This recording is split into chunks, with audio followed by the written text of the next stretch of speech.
through is what we call the gauntlet.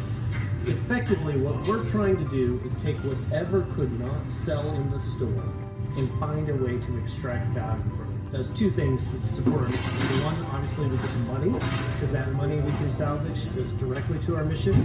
But our secondary mission is really keeping stuff out of the landfill. So by going through a systematic process, we accomplish two things. We make a little bit more money to go into the system, and we keep things out of the landfill. So let's take a look at what we've got going on. We've got a few crew here that are actually sorting part of the gauntlet. This is everything that couldn't come out of the store, and we've set this up to make it as efficient as possible. So as you can see, garbage is on the front end. That's just to clear the stuff out. At the store level, the more you can actually throw away that's garbage, the less we have to go through to recycle. The key is making sure that garbage is garbage and value is value.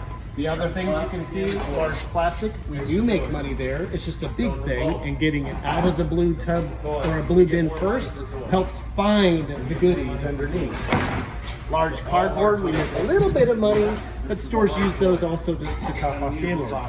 From this point forward, we're making money for the next good stretch of this. You will notice some duplication. There are some stores that sort to some of these categories. For example, books is in almost all stores. We have it here because sometimes books make it through the system. But to the degree that you're sorting at the stores, continue to do that. Some of it goes straight to sales on the sales floor. Other of it ends up going through the recycling. So this is sort of an example of what a store might provide to the warehouse in terms of e-waste. Stuff you might get donated at a store. You could get laptops and desktops and monitors and just sort of weird pieces of computers. And this is fine. This is a great example. The store has leveled it off so it doesn't keep over the gaylord. And our e-waste technician will partner with Shop Goodwill to figure out what can we do with this and where can we make money for the mission. The biggest thing that they're doing is they're sorting out the pieces of things that might be good enough, and they're going to take them into our testing lab. We'll walk over there, see what the testing lab is, and then kind of come back here and talk through the rest of the process. So here's our testing lab.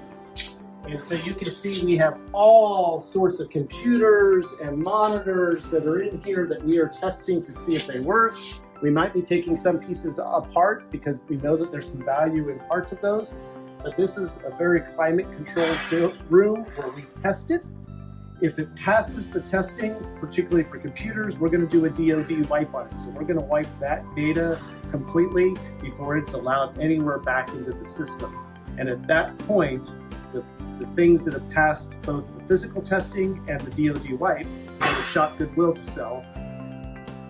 So if it did not sell in Shop Goodwill, or it didn't even pass our test on the front end, we sort by categories, and we've got salvage suppliers that will pay us per pound for things like printers, like old CPUs, like wire, like motherboards, all the pieces of e-waste, and we'll package those up. You can see piles of them over here.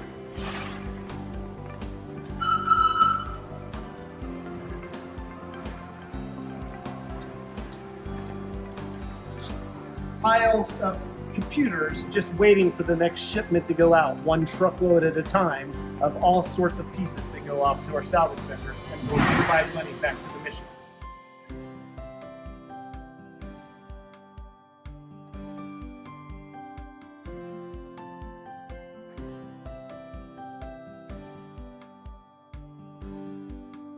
So this is sort of the final step in the process. Stuff that has gone through the recycle line. If we can bale it, we would. So this is a raw product. Some of these things would have to stay in a gaylord because that's the only way you're going to sell them. Some of these things are nice and soft, and so they'll fit nicely in a bale. You can see over here we have 2 balers, and so basically 4 gaylords equals 1 bale, and we'll take that bale, bundle it up, and it'll fill a truckload. It'll take about 40 bales to a truckload, which equates to about 80 gaylords that we're selling off per pound. We'll walk back to one of the bales, or the pile of bales, to show you the last part of the process.